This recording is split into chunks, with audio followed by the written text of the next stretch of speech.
निर्जला एकादशी का महत्व। निर्जला यानी यह व्रत बिना जल ग्रहण किए और उपवास रखकर किया जाता है। इसीलिए यह व्रत कठिन तप और साधना के समान महत्व रखता है। हिंदू पंचांग अनुसार वृषभ और मिथुन संक्रांति के बीच शुक्ल पक्ष की एकादशी निर्जला एकादशी कहलाती है। इस व्रत को भीमसेन एकादशी या पांडव एकादशी के नाम से भी जाना जाता है। पौराणिक मान्यता है कि 5 पांडवों में एक भीमसेन ने इस व्रत का पालन किया था और वैकुंठ को गए थे। इसलिए इसका नाम भीमसेनी एकादशी भी हुआ। सिर्फ निर्जला एकादशी का व्रत कर लेने से अधिक मास की 2 एकादशियों सहित साल की 25 एकादशी व्रत का फल मिलता है। जहां साल भर की अन्य एकादशी व्रत में आहार संयम का महत्व है, वहीं निर्जला एकादशी के दिन आहार के साथ ही जल का संयम भी जरूरी है। इस व्रत में जल ग्रहण नहीं किया जाता है, यानी निर्जल रहकर व्रत का पालन किया जाता है। यह व्रत मन को संयम सिखाता है और शरीर को नई ऊर्जा देता है। यह व्रत पुरुष और महिलाओं दोनों द्वारा किया जा सकता है। व्रत का विधान है। दिन भर इन बातों का ध्यान रखें। पवित्रीकरण के समय जल, आचमन के अलावा अगले दिन सूर्योदय तक पानी नहीं पिएं। दिन भर कम बोलें और हो सके तो मौन रहने की कोशिश करें। दिन भर न सोएं। ब्रह्मचर्य का पालन करें। झूठ न बोलें, गुस्सा और विवाद न करें। व्रत कथा। जब वेद व्यास ने पांडवों को चारों पुरुषार्थ, धर्म, अर्थ, काम और मोक्ष देने वाले एकादशी व्रत का संकल्प कराया था, तब युधिष्ठिर ने कहा, जनार्दन, ज्येष्ठ मास के शुक्ल पक्ष में जो एकादशी पड़ती हो, कृपया उसका वर्णन कीजिए। भगवान श्री कृष्ण ने कहा, हे राजन, इसका वर्णन परम धर्मात्मा व्यास जी करेंगे, क्योंकि ये संपूर्ण शास्त्रों के तत्वज्ञ और वेद वेदांगों के पारंगत विद्वान हैं। तब वेद व्यास जी कहने लगे, कृष्ण और शुक्ल पक्ष की एकादशी में अन्न खाना वर्जित है। द्वादशी को स्नान करके पवित्र होकर फूलों से भगवान केशव की पूजा करें। फिर पहले ब्राह्मणों को भोजन देकर अंत में स्वयं भोजन करें। यह सुनकर भीमसेन बोले, परम बुद्धिमान पितामह, मेरी उत्तम बात सुनिए।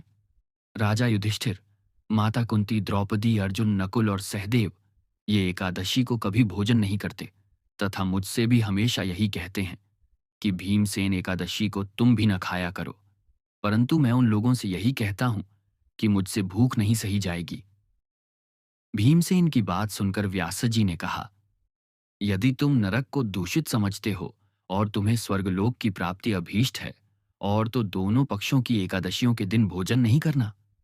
भीमसेन बोले, महाबुद्धिमान पितामह, मैं आपके सामने सच कहता हूं, मुझसे एक बार भोजन करके भी व्रत नहीं किया जा सकता, तो फिर उपवास करके मैं कैसे रह सकता हूं? मेरे उदर में वृक नामक अग्नि सदा प्रज्वलित रहती है। अत जब मैं बहुत अधिक खाता हूं, तभी यह शांत होती है। इसीलिए महामुनि, मैं पूरे वर्ष भर में केवल एक ही उपवास कर सकता हूं, जिससे स्वर्ग की प्राप्ति सुलभ हो तथा जिसके करने से मैं कल्याण का भागी हो सकूं।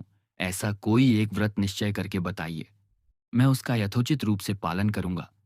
व्यासजी ने कहा, भीम, ज्येष्ठ मास में सूर्य वृष राशि पर हो या मिथुन राशि पर, शुक्ल पक्ष में जो एकादशी हो, उसका यत्न पूर्वक निर्जल व्रत करो। केवल कुल्ला या आचमन करने के लिए मुख में जल डाल सकते हो, उसको छोड़कर किसी प्रकार का जल विद्वान पुरुष मुख में न डालें, अन्यथा व्रत भंग हो जाता है। एकादशी को सूर्योदय से लेकर दूसरे दिन के सूर्योदय तक मनुष्य जल का त्याग करे तो यह व्रत पूर्ण होता है। इसके बाद द्वादशी को प्रभात काल में स्नान करके ब्राह्मणों को विधिपूर्वक जल और सुवर्ण का दान करे। इस प्रकार सब कार्य पूरा करके जितेंद्रिय पुरुष ब्राह्मणों के साथ भोजन करें। वर्ष भर में जितनी एकादशियां होती हैं, उन सब का फल इस निर्जला एकादशी से मनुष्य प्राप्त कर लेता है। इसमें तनिक भी संदेह नहीं है।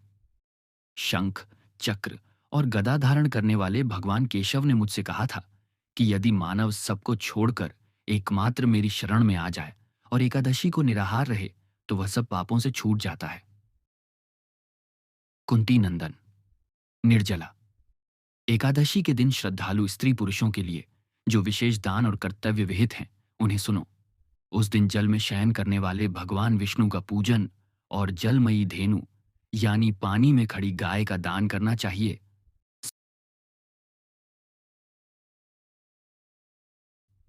इस दिन दक्षिणा और कई तरह की मिठाइयों से ब्राह्मणों को संतुष्ट करना चाहिए।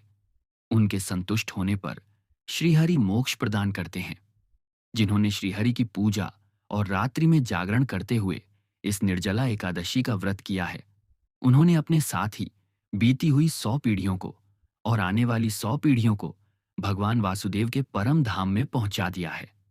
निर्जला एकादशी के दिन अन्न, वस्त्र, गौ, जल, शैया, सुंदर आसन, कमंडलू तथा छाता दान करने चाहिए।